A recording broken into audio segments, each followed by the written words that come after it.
चुल्लू भर पानी में डूब मरना चाहिए, क्योंकि इस देश के मुसलमान शर्म के लायक है। इनको टाइम निकालकर सच में चुल्लू भर पानी में डूब मरना चाहिए।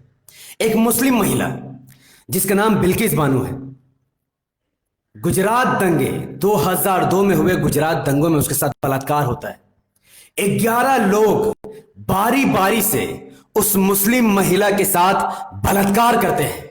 उसके 3 साल की बेटी को उस मुस्लिम महिला के सामने, बिल्किस बानो के सामने, उसके 3 साल की बेटी को पत्थर से सर कुचलकर उसकी बेटी को मौत के घाट उतार दिया जाता है। उस बिल्किस बानो के साथ मौजूद 4 महिला के साथ भी बारी बारी से बलात्कार किया जाता है।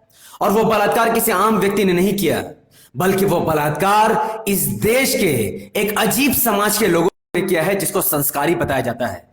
धर्म के आधार पर भारत के इतिहास में पहली बार एक मुस्लिम महिला का बलात्कार किया गया, धर्म के आधार पर। और उस मुस्लिम महिला को इंसाफ की गुहार में, इंसाफ की तड़प में बेचारी को 10 साल तक या 12 साल तक, 2002 में उसका बलात्कार हुआ और 12 साल से वो सुप्रीम कोर्ट के चक्कर काट रही है कि उसके साथ जिन लोगों ने, जिन समाज के लोगों ने बलात्कार किया है, उनको कम से कम जेल के अंदर तो डाल दीजिए। क्योंकि वो बलात्कार करने वाले 12 के 12 लोग आज जेल के बाहर घूर रहे हैं। जी हां, सही सुना आपने। कितनी शर्म की बात है, एक मुस्लिम औरत के साथ बलात्कार हो और फिर 11 साल के बाद उसके बलात्कारियों को इस बुनियाद पर छोड़ दिया जाता है कि वो ब्राह्मण समाज के आते हैं और उनको संस्कारी बताया जाता है। बीजेपी के लोग उनको बताते हैं कि संस्कारी है, और भारतीय जनता पार्टी की सरकार बलात्कारियों के समर्थन में उतर आती है क्योंकि उन्होंने मुस्लिम महिला का बलात्कार किया है। मुस्लिम महिला की तो इस देश में कोई इज्जत बची नहीं है, मुस्लिम समाज की इस देश में कोई इज्जत बची नहीं है, क्योंकि मुसलमान खुद जिल्लत की जिंदगी गुजार रहे हैं। मुसलमान खुद अपना नेता चुनने को तैयार नहीं है, मुसलमान खुद इमाम को अपनी पार्टी मानने को तैयार नहीं है। और आज उस मुस्लिम महिला को सुप्रीम कोर्ट फैसला सुनाती है कि हां, तुम्हारे साथ गलत हुआ है, बीजेपी सरकार ने गलत किया है। उन तमाम के तमाम बलात्कारियों को 2 हफ्ते के अंदर जेल के अंदर वापस जाना होगा। पर सवाल यही खड़े होता है कि यहां बलात्कारियों को सजा दिलाने में इतनी जद्दोजहद, जो लोग कंफर्म दोषी हैं, जिनके खिलाफ पूरा सबूत है, कोर्ट जिन्हें बलात्कारी मान चुका है, जो आरोपी नहीं बल्कि दोषी है, वो आज जेल से बाहर घूर रहे हैं। क्यों? क्योंकि उनके बाप दादाओं की सरकार है, उनके पूर्वजों की सरकार है, भारतीय जनता पार्टी की सरकार है। उनका बाप मोदी इस देश का प्राइम मिनिस्टर है, तो जो मर्जी में आ रहा वो हो रहा है। क्या इस देश के हिंदुओं के अंदर शर्म है? इस देश के मुसलमानों के अंदर जरा सा भी शर्म है? क्या संविधान इस देश में बाकी है कि एक महिला के साथ जिन 11 लोग बलात्कार करते हैं, उनको जेल से बाहर निकालकर उनका सम्मान किया जाता है, फूल और माले से उनका स्वागत किया जाता है? क्यों? क्योंकि उन्होंने धर्म के आधार पर बलात्कार किया, जय श्री राम का नारा लगाकर मासूम बच्चों को मौत के घाट उतारा, और अपने भगवान का नाम लेकर उन्होंने एक मुस्लिम महिला का बलात्कार करके बहुत पुण्य का काम कर लिया। कौन से धार्मिक ग्रंथ किताब में लिखा है कि धर्म के आधार पर किसी महिला का बलात्कार किया जाए? जय श्री राम के नारे के साथ एक मासूम बच्ची का कत्लेआम किया जाए, 4 महिलाओं के साथ बलात्कार किया जाए? कौन सी किताब में लिखा है? किस किताब के तहत गुजरात में दंगा किया गया था? और किस धार्मिक किताब और किस धर्म के नाम पर पूरे गुजरात में हजारों मुसलमानों को मारा गया था? क्यों? क्योंकि यही प्लानिंग था। आज अगर बात खुली है तो मैं आपको बता देता हूं कि गुजरात दंगा का आखिर सच क्या है। गोधरा में ट्रेन एक्सीडेंट हुआ था, याद है ना आप सबको? गोधरा में, जी हां, गोधरा में ट्रेन एक्सीडेंट हुआ था जिसमें कार सेवक भरे हुए थे। श्री राम पुरुषोत्तम राम, श्री राम जी के भक्त जो है उसमें भरे हुए थे। उसमें आग लग जाती है और लोग मारे जाते हैं, और इसका जो जिम्मेदार है वो मुसलमानों को ठहराया जाता है। कितने बेवकूफ और गधे किस्म के लोग हैं कि एक ट्रेन में आग लगी है और उसकी जांच पड़ताल करने के बजाय सीधा उसका इल्जाम मुसलमानों पर लगाया जाता है। और उसका बदला वो कैसे लेते हैं? जो गोधरा ट्रेन में आग लगी और जिसमें हिंदू मारे गए, उसका बदला वो लोग एक महिला से लेते हैं, उसके 3 साल से बच्चों से लेते हैं।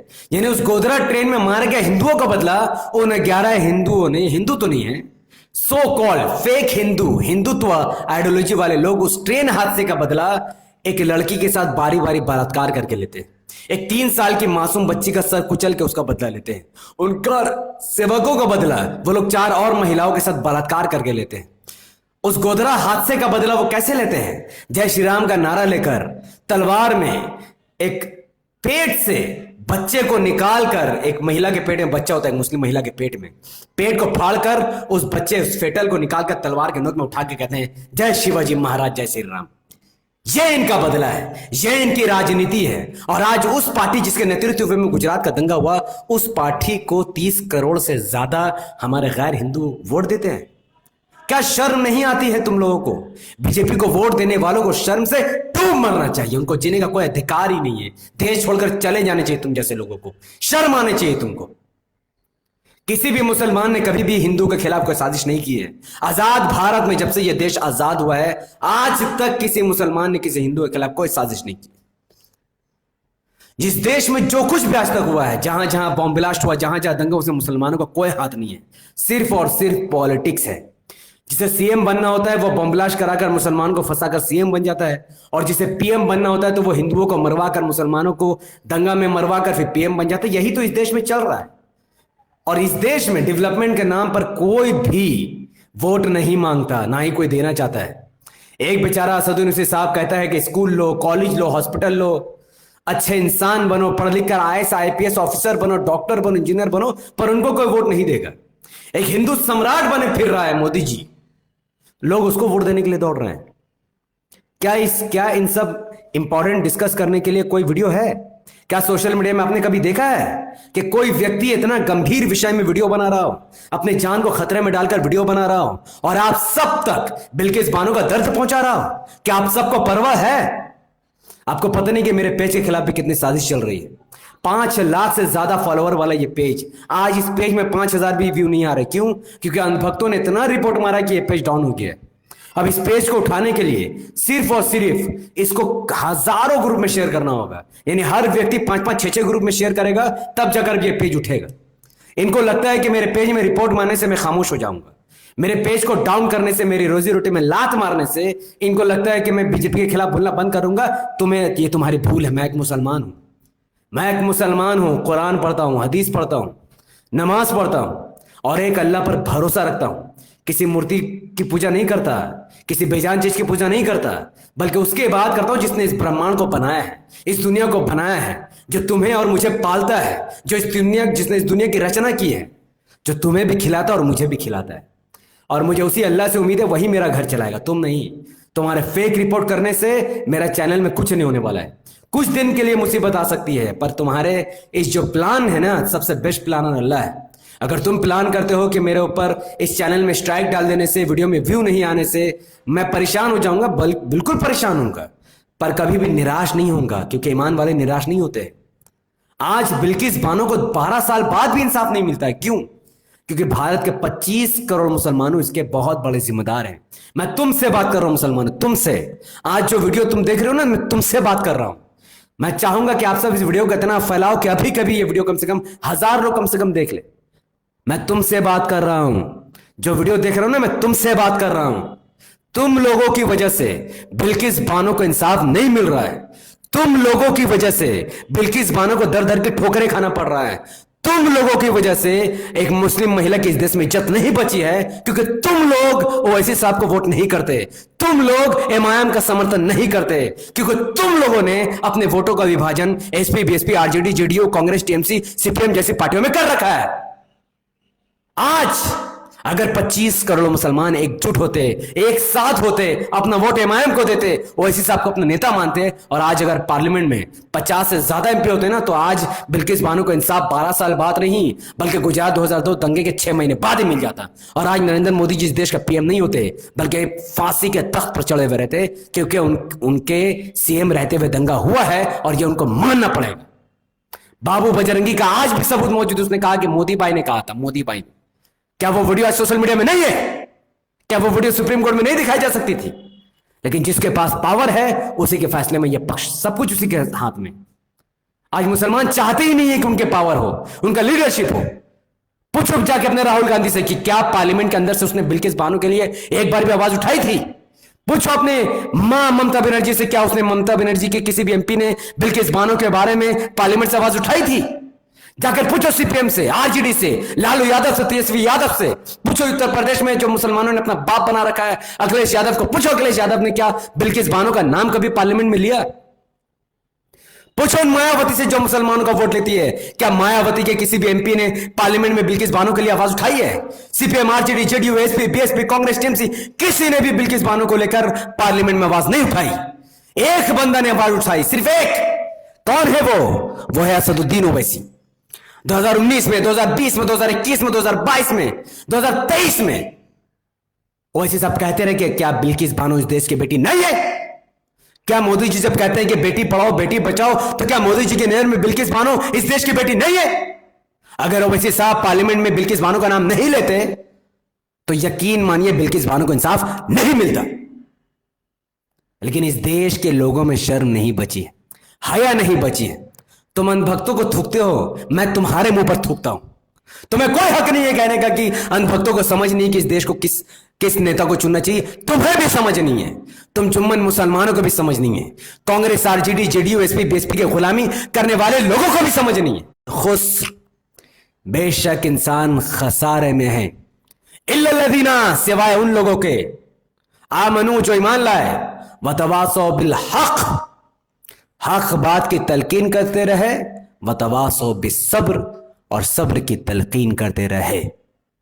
अल्लाह सुब्हानहु व तआला की नजर में हर व्यक्ति, हर इंसान खसारे में है, नुकसान में है। कसम उठाकर अल्लाह ताला कह रहा है। लेकिन कौन कामयाब है? वो जो ईमान ले आया, वो जो हक बात कहता रहा, और वो जो सब्र की तलकीन करता रहा। मैं हक बात आपके सामने कह रहा हूं। क्या आपके अंदर ताकत है कांग्रेस को छोड़ने की? क्या आपके अंदर ताकत है समाजवादी पार्टी को छोड़ने की? क्या आपके अंदर ताकत है बीजेपी के खिलाफ लड़ने की? क्या आपके अंदर ताकत है बहुजन समाज पार्टी को छोड़ने की? क्या बिहार के मुसलमानों के अंदर ताकत है आरजेडी, जेडीयू को लात मारने की? क्या पूरे देश के मुसलमानों के अंदर ताकत है कांग्रेस का बहिष्कार करने की? क्या इस देश का 25 करोड़ मुसलमानों के अंदर ताकत है एमआईएम का समर्थन करने की, ओवैसी साहब को अपने नेता मानने की? ये डिसीजन, ये फैसला आपको लेना है, क्योंकि कुरान कह चुका है कि जो लोग हक बात कहते हैं वही खसारे से, नुकसान से बचे हुए हैं, और जो लोग हक बात नहीं कहते वो नुकसान उठाने वाले हैं। दुनिया में भी उनकी जिल्लत है और आखिरत में भी उनकी जिल्लत है। मैं ओवैसी साहब का समर्थन इसलिए नहीं करता क्योंकि वो मुसलमान है, इसलिए इमाम का समर्थन नहीं करता क्योंकि उसका सदर मुसलमान है, बल्कि ओवैसी साहब इसलिए मैं उनका समर्थन करता हूं क्योंकि वो इंसाफ की बात करते हैं, वो लॉजिकली डिबेट करते हैं, वो बैरिस्टर है, पढ़ा लिखा है, देश को उसकी जरूरत है। लेकिन क्या मेरे अकेले कहने की वजह से वो कभी पीएम बन जाएंगे? क्या मेरे अकेले कहने की वजह से 50-60 मुस्लिम सांसद पार्लियामेंट में जा सकेंगे? नहीं जा सकेंगे। ये सब कुछ तभी पॉसिबल है जब आप लोग अपनी कानों और आंखों को खोलकर पूरे मंजर को देखो और समझोगे कि कैसे एक मुस्लिम महिला को 12 साल लग जाते हैं उसके, जिन लोगों ने उसके साथ बलात्कार किया, उसको सजा दिलाने में। और जब उनको सजा मिलती भी है तो उनको संस्कारी कहकर छोड़ दिया जाता है क्योंकि वो लोग ब्राह्मण समाज के हैं। और आज भारत के ज्यादातर राज्यों में सीएम ब्राह्मण, भारत के ज्यादातर राज्यों में ऑफिसर्स ब्राह्मण, भारत के ज्यादातर पदाधिकारी ब्राह्मण है। इसीलिए ब्राह्मण अगर बलात्कार भी करता है तो उसे संस्कारी बताया जाता है। और आज भारत के किसी भी राज्य में कोई भी मुस्लिम सीएम नहीं है, किसी भी राज्य में कोई भी मुस्लिम कमिश्नर या फिर बड़े पोस्ट पर नहीं है। और वैसे सब चाहते हैं कि मुसलमान अपनी हिस्सेदारी ले, और जिस दिन इस देश के मुसलमान इमाम को चुन लेंगे, वैसे सबको अपने नेता चुन लेंगे, और 50-60 सांसद अगर पार्लियामेंट में पहुंच गए और मुसलमान का वोट अगर मुत्तहिद हुआ तो कम से कम 6-7 राज्यों में मुस्लिम बहुसंख्यक सरकार बन सकती है, मुस्लिम के समर्थन से सरकार बन सकती है। उस दिन मुस्लिम महिलाओं का सम्मान होगा और उनको इंसाफ मिलने में इतना देर नहीं हो सकेगी। मैं इससे ज्यादा क्या ही आपके सामने रखूं? क्या मैं अपना दिल चीर कर आपको दिखा दूं कि क्या इस देश में हो रहा है और किस चीज की हमें जरूरत है? मुझे उम्मीद है कि आप सबको मेरी बात समझ में आई हो और इस बात को गंभीरता से समझे कि जिस मुस्लिम लड़की के साथ बलात्कार हुआ हो, 11 लोगों ने बारी बारी से धर्म के आधार पर एक मुस्लिम महिला का बलात्कार किया, उस बिल्किस बानो के ऊपर क्या बीती होगी? उस बिल्किस बानो के साथ बलात्कार करने के बाद उसके 3 साल की मासूम बच्ची को उसके सामने ही पत्थर से उसका सर फोड़कर उसकी हत्या कर दी गई। उस बिल्किस बानो के ऊपर क्या बीती होगी? उसके सामने और 4 महिलाओं के साथ कमेंट पर अपनी बात जरूर रखिए कि आने वाले इलेक्शंस में, आने वाले जिस भी चुनाव होंगे, क्या आप अपना समर्थन ओवैसी साहब और इमाम को देंगे? अपना जवाब कमेंट पर जरूर रखिए। अगर आपका कोई सवाल हो इस वीडियो के रिलेटेड, बिल्किस बानो केस के रिलेटेड, तो अपना सवाल कमेंट पर जरूर दीजिए। जितना कमेंट हो सकेगा मैं उसका रिप्लाई आने वाले कुछ ही वक्त में जरूर करने की कोशिश करूंगा।